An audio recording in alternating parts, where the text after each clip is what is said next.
Welcome to English Podcast for Listening and Speaking. This channel will help you improve your English skills. Now, let's get started. Okay, let's unpack this. You know that feeling when you're staring at a couple of charts trying to figure out the key differences? And your brain just feels like it's turning to mush. Oh, definitely. Especially if something important hangs on you getting it right, like, an exam. Mm-hmm. Today, we're diving deep into a specific scenario that trips up a lot of people. Comparing pie charts in the IELTS Writing Task 1. Exactly. And it's something we hear about a lot, right? We've got a listener who's specifically asking for some solid guidance on, well, how to structure their response in this particular task. Yeah. It's a common sticking point, and honestly, a smart structure can really make a difference to your score. Absolutely. And to help us figure this out, we're looking at Liz's IELTS Writing Task 1 Pie Chart Model Score 9 page. Yes, IELTS Liz. Good resource. Yeah, it offers a really structured approach, sort of breaks down the process, and there's a model answer in there that aims for, a top score. Right. So, our mission today is pretty clear. We want to equip you, our listener, with an effective blueprint for tackling these pie chart comparison tasks. We're focusing specifically on how to structure your answer based on Liz's recommendations. Sounds good. And Liz starts right at the beginning, emphasizing how important it is to really understand what the task is asking. Your introduction, she says, needs to cover all the essential aspects shown in the pie charts. Right. She seems pretty firm on this. Like, your opening paragraph shouldn't just vaguely mention the charts. No, exactly. It needs to clearly introduce what information they actually contain. Think of it like setting a clear context for the examiner right from the start. Okay. Sets the stage. Yeah. So we've got the intro sorted. Now, Liz highlights something she calls the real make or break part, the overview paragraph. Yes. The overview. It's interesting because she actually calls this the most important paragraph in your entire Task 1 response. Really? The overview. I would have thought the detailed paragraphs, where you dig into the numbers, I always thought that was the main bit. That's a great point. And yeah, the details are crucial, obviously, for supporting your points. Right. But the overview is where you show you can synthesize, that you can see the big picture at a glance. Liz stresses it absolutely must contain all the key features of all the pie charts you're comparing. All of them. Wow. Yeah. And crucially, she says it shouldn't just be like one quick sentence. You're actually being specifically marked on how well you summarize the main information right there in that paragraph. Huh.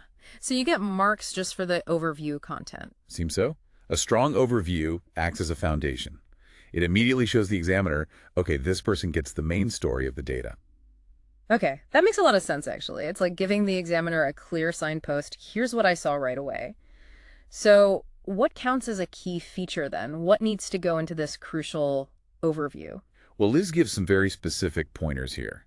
First, she says you should always highlight the largest and smallest proportions. Across all the charts. Across all the charts you're comparing, yes. That immediately establishes the range, the key points of distribution. It gives a sort of baseline understanding. Got it. Largest and smallest check. That's a must for the overview. Did it? What else? What else are we looking for to summarize? Okay, second thing.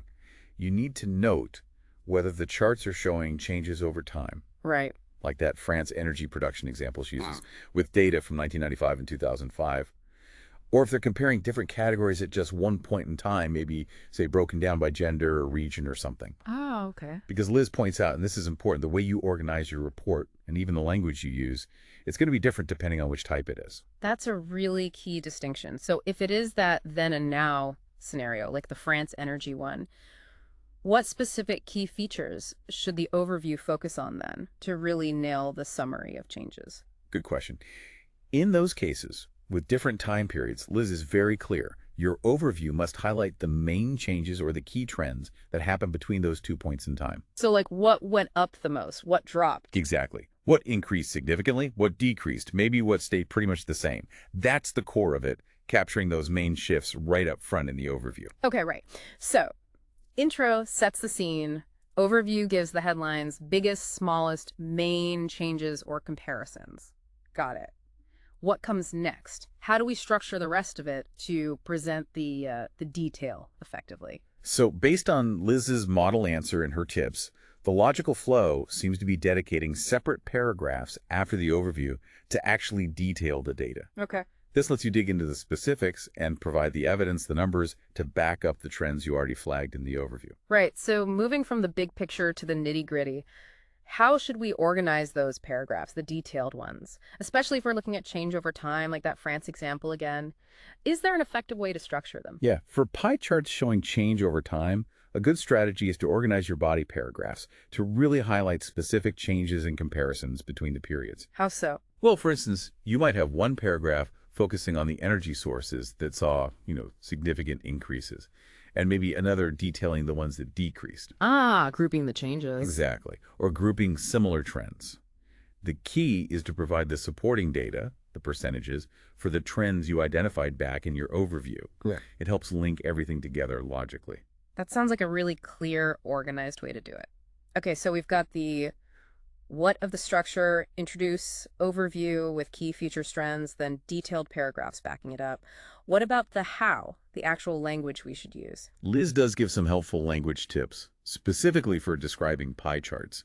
She recommends using phrases like accounts for or comprises of, maybe represents, when you're talking about the proportions. Okay, like standard pie chart vocabulary. Yeah, the precise ways to talk about the data segments. Makes sense. Good direct phrases. Anything else on the language front? Anything that makes the writing clearer? Yes, she mentions units of measurement. Her tip is pretty simple. Only use the phrase units are measured in if the units haven't already been clearly stated in a previous sentence. Ah, to avoid being repetitive. Exactly. Avoids redundancy, keeps it concise.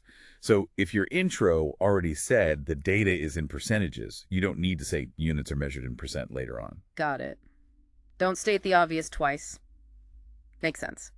Now, Liz provides a model answer, right? While she doesn't list it as a tip exactly, looking at that seems pretty crucial for seeing how this all fits together in practice. Oh, absolutely. That model answer she gives is basically a practical illustration of the structure and the language she's recommending. So you can see it in action. Precisely. You can see how the intro leads into that comprehensive overview, and then how the detailed paragraphs follow, supporting of those initial observations with specific data.